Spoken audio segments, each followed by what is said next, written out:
आज रत्नागिरीमध्ये 3 महत्त्वाच्या विषयांवर जिल्हाधिकारी कार्यालयामध्ये बैठक संपन्न झाली।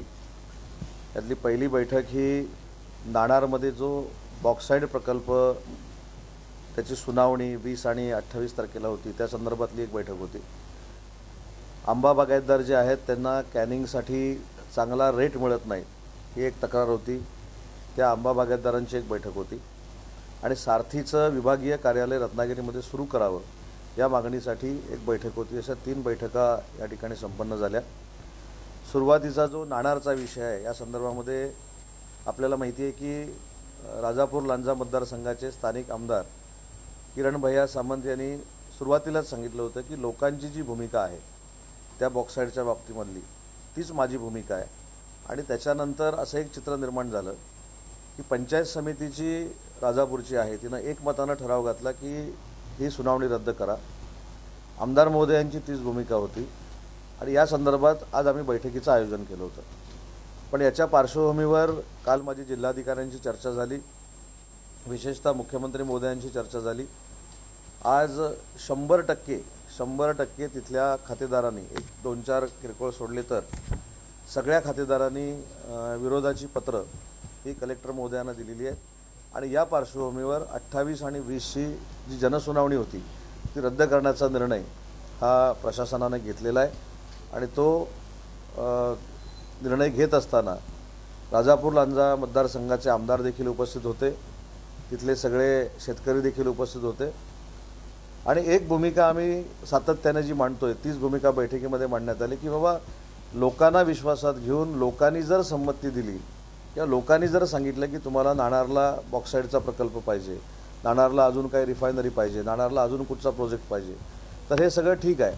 परंतु 100% शेतकरी विरोधामध्ये असताना, 100% बागायतदार विरोधामध्ये असताना अशा पद्धतीचा कुठचाही केंद्र शासनानं प्रकल्प लादू नये अशा पद्धतीची शेतकऱ्यांची जी भूमिका होती त्याच्यामध्ये आम्ही सकारात्मक भूमिका घेतली।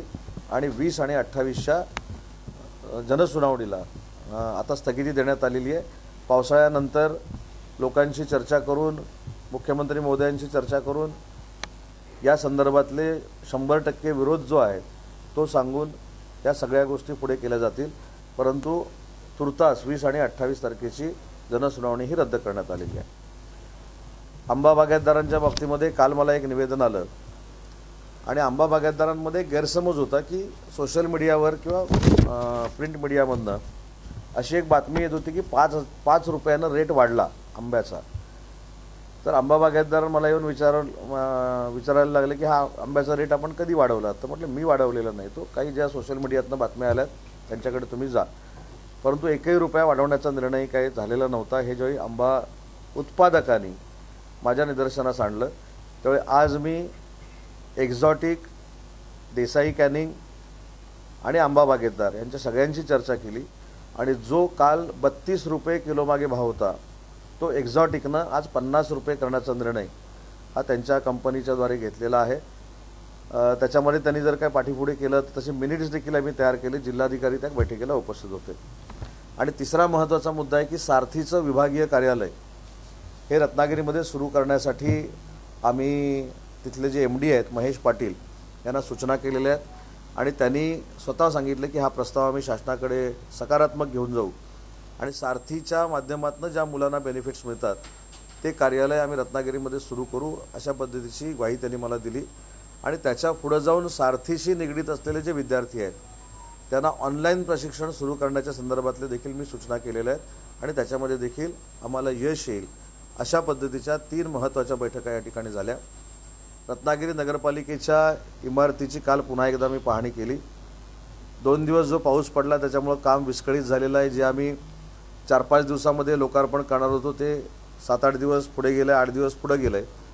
पण एक कॉर्पोरेट बिल्डिंग महाराष्ट्राच्या पूर्ण नगरपालिकांमधली ब वर्ग ही पहिली इमारत आम्ही बांधायला पूर्ण केलेली आहे। दुसरा आज बैठकीमध्ये निर्णय करण्यात आला की जिथं आपण आता बसलेलो आहोत आणि याच्या समोरची जी इमारत आहे ह्या दोन्ही इमारत अजून डिसेंबर किंवा जानेवारीला रिक्त होणार आहेत। मग आज आम्ही धोरणात्मक निर्णय असा घेतला की जी विविध कार्यालय भाड्यानं जिल्ह्यामध्ये कुठेतरी असतील तर त्यांना जिल्ह्याच्या ठिकाणी एकत्र आणायचं. समोरची जी बिल्डिंग आहे या बिल्डिंगमध्ये अतिशय चांगल्या पद्धतीनं सेतू हा जो एक प्रकार आता आपण तिकडे केलेला आहे, जिथे फार मोठी गर्दी होते, बसायला देखील कुठं खुर्च्या मिळत नाहीत, कंजेस्टेड एरियामध्ये आहे, तर जुन्या इमारतीमध्ये सेतू चांगल्या पद्धतीनं करण्याचा देखील आपण निर्णय घेतला आहे.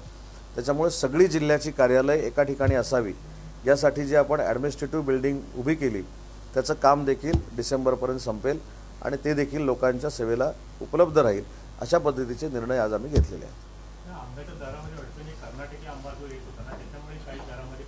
कर्नाटक आंब्याच्या बाबतीमध्ये आज आम्ही फ्लाइंग स्क्वॉड तयार केलेला आहे. त्याचे अध्यक्ष ॲडिशनल SP असतील, त्याच्यामध्ये DYSP असतील, त्याच्यामध्ये जिल्हा कृषी अधिकारी असतील, तालुका कृषी अधिकारी असतील, त्याच्यानंतर आमचे पणनचे अधिकारी असतील, कृषी उत्पन्न बाजार समितीचे अधिकारी असतील आणि कर्नाटकचा आंबा रत्नागिरी हापूस किंवा देवगड हापूस म्हणून विकण्याचा जर कोणी प्रयत्न केला तर गाड्या आम्ही सील करू आणि दुसरी महत्त्वाची गोष्ट त्याच्यावर पोलीस कारवाई करू.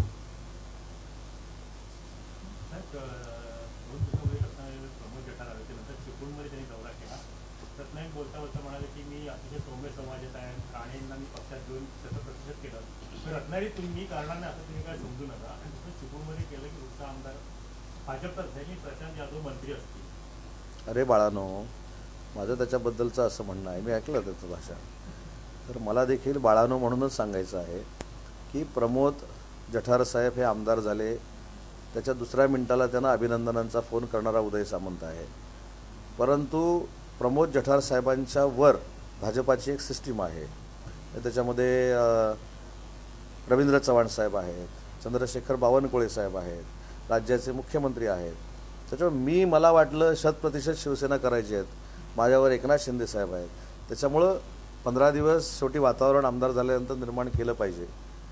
त्याच्यामुळे जठार साहेब जोरदार फिरत आहेत, त्यांना माझ्या शुभेच्छा आहेत. होय बाळानो, होय बाळानो, असं म्हटलं नाही, ते पण माझे अतिशय चांगले जवळचे मित्र आहेत. शेवटी प्रत्येकाला असं वाटत असतं की पूर्वी जर संघटना कोणाकडनं वाढली नसेल पूर्वीच्या लोकांकडनं तर मी आता जास्त वाढवू शकतो अशी एक अपेक्षा असते ना. पण त्यांनी पूर्वीच्या लोकांनी संघटना वाढवली नाही याच्यावर शिक्कामोर्तब केलेलं दिसतंय. तर पंतप्रधान नरेंद्र मोदी यांनी पेट्रोल डिझेल कमी वापरण्याचं आवाहन केलेलं आहे. आपल्या मंत्रिमंडळातील काही मंत्र्यांनी देखील आपल्या ताफ्यातील गाड्या कमी करण्याचा निर्णय घेतलेला आहे. तुम्ही देखील असा काही निर्णय घेणार का? नाही, माझ्या ताफ्यामध्ये गाड्याच नसतात. मी कधीही माझं शक्तीप्रदर्शन करत नाही. इवन मुंबईला देखील मी माझ्या स्वतःच्या गाडीतनं फिरतो. त्याच्यामुळं ताफा जेवढा कमीत कमी माझ्यावर असावा तेवढाच मी ठेवतो. आणि दुसरी महत्त्वाची गोष्ट आहे की सरकारने जी सिक्युरिटी दिलेली आहे ती सरकारनं दिलेली सिक्युरिटी आहे, ती फक्त माझ्याबरोबर असते. बाकी सगळे माझे कार्यकर्ते माझ्या गाडीतच असतात. मी ताफा घेऊन वातावरण निर्माण करणारा लोकप्रतिनिधी नाही. कशामध्ये? हां,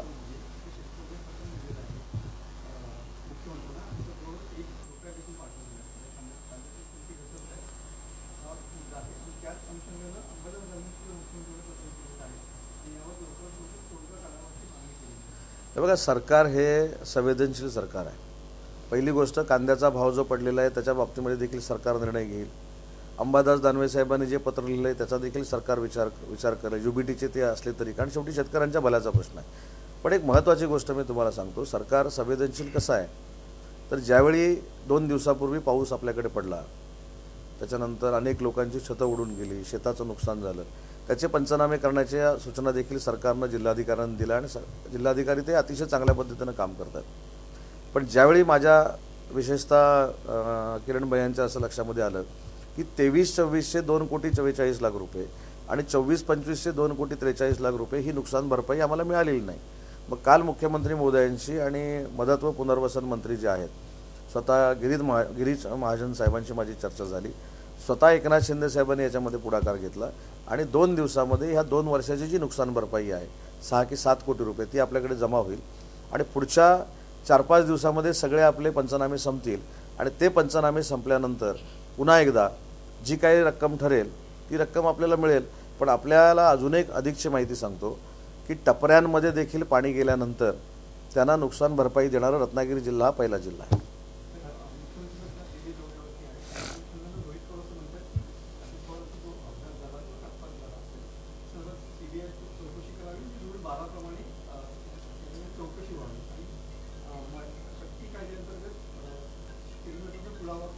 नाही, या दोन्ही गोष्टीमध्ये महायुतीचं सरकार हे सकारात्मक आहे. तुम्हाला शिवसेनेचे आमचे मुख्य नेते एकनाथ शिंदे साहेबांचं देखील भाषण आठवत असेल, त्यांची पत्रकार परिषद आठवत असेल की अजितदादांच्या अपघाताची सखोल चौकशी झाली पाहिजे, ही भूमिका शिवसेना म्हणून एकनाथ शिंदे साहेबांनी मांडली. तीच भूमिका विधानसभेच्या भाषणामध्ये जर घातपात घडला असेल याची पूर्ण चौकशी केली जाईल आणि त्याच्यातनं खरं काय आणि खोटं काय हे जनतेला सांगितलं जाईल आणि त्याची चौकशी व्हावी दिल्लीकडनं, हे पत्र देखील देवेंद्रजी फडणवीस साहेबांनी लिहिलेलं आहे. त्याच्यामुळं कुठेही अशी भूमिका नाही की त्याची चौकशी होऊ नये. त्याची चौकशी 100% झाली पाहिजे आणि जे खरं आहे अपघाताच्या निमित्तानं ते महाराष्ट्राच्या जनतेसमोर आलं पाहिजे. दुसरा मुद्दा असा आहे की आपला ह्याचा शक्ती कायदा हा एकमुखानं विधानसभेमध्ये पारित करण्यात आला आणि तो कायदा अंमलात यावा यासाठी सरकार प्रयत्न करते ना. त्याच्यामुळे सरकार शक्ती कायद्याला कुठं पाठिंबा देत नाही किंवा पाठिंबा देऊन तो मंजूर करून आणत नाही, अशातला भाग नाही. जी प्रवृत्ती घाणेरडी प्रवृत्ती, विकृत प्रवृत्ती काही ठिकाणी निर्माण झालेली आहे, ही 100% पोलिसांनी त्यांच्या पद्धतीनं ठेचून काढली पाहिजे आणि अशी प्रवृत्ती पुन्हा निर्माण होऊ नये ही दक्षता घेतली पाहिजे, हीच आमची भूमिका आहे. नाही, माझ्याकडे सगळी यादी आहे. आता आपण त्याच्यामध्ये 2 पार्ट केले की ज्या खरोखरच आर्थिक दृष्ट्या दुर्बल असलेल्या लोकांचं नुकसान जे झालं त्यांना आपण कालपासून शिवसेनेच्या माध्यमातून मदत देखील सुरू केलेली आहे. काही लोकांचे पत्रे उडाले, त्यांना पत्रे दिलेत, कौलं दिलीत, ही शिवसेना सामाजिक काम म्हणून करते. पण ज्यांची अंशतः घरं पडलेली आहेत त्यांना 6,500 रुपये, पूर्ण घरं पडलीत त्यांना 96,000 रुपये, ही प्रोसेस देखील सुरू आहे. जनावरं ज्यांची गेली असतील त्यांना देखील मदत आपण देतोय. त्याच्यामुळे शिवसेना आणि शासन आम्ही दोन्ही सायमल्टेनियसली याच्यामध्ये काम करतो.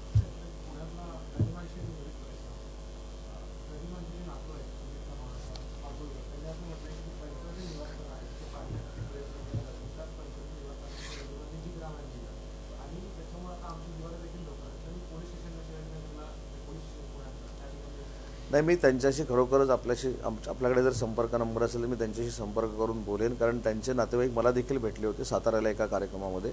नक्की त्यांची काय अडचण आहे ती मी समजून घेईन आणि मुख्यमंत्री उपमुख्यमंत्र्यांशी बोलेन.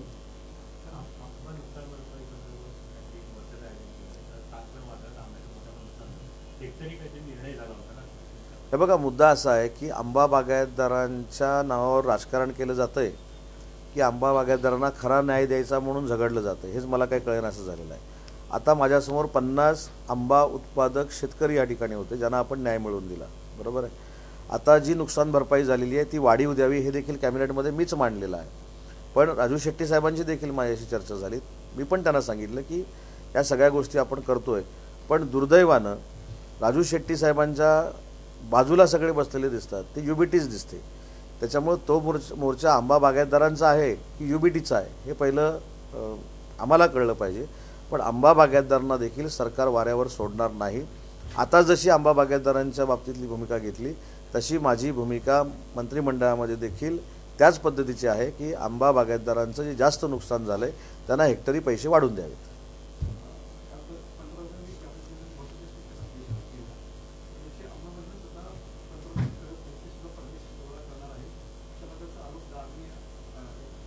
कोणी बघा, देशाचे पंतप्रधान हे देशाचे पंतप्रधान आहेत आणि देशाच्या पंतप्रधानांनी म्हणजे विशेषतः नरेंद्र मोदी साहेबांनी जगाच्या पातळीवर त्यांचा आवाका काय आहे हे सिद्ध करून दाखवलेलं आहे आणि त्याचा पुरावा मी एक आहे.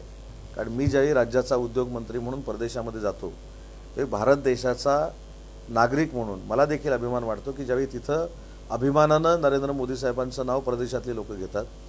त्याच्यामुळं ते नक्की देशाचे पंतप्रधान आहेत, परंतु नक्की आता जागतिक नेतृत्व पण करतायत आणि जागतिक नेतृत्व करण्याएवढं ते सक्षम आहेत.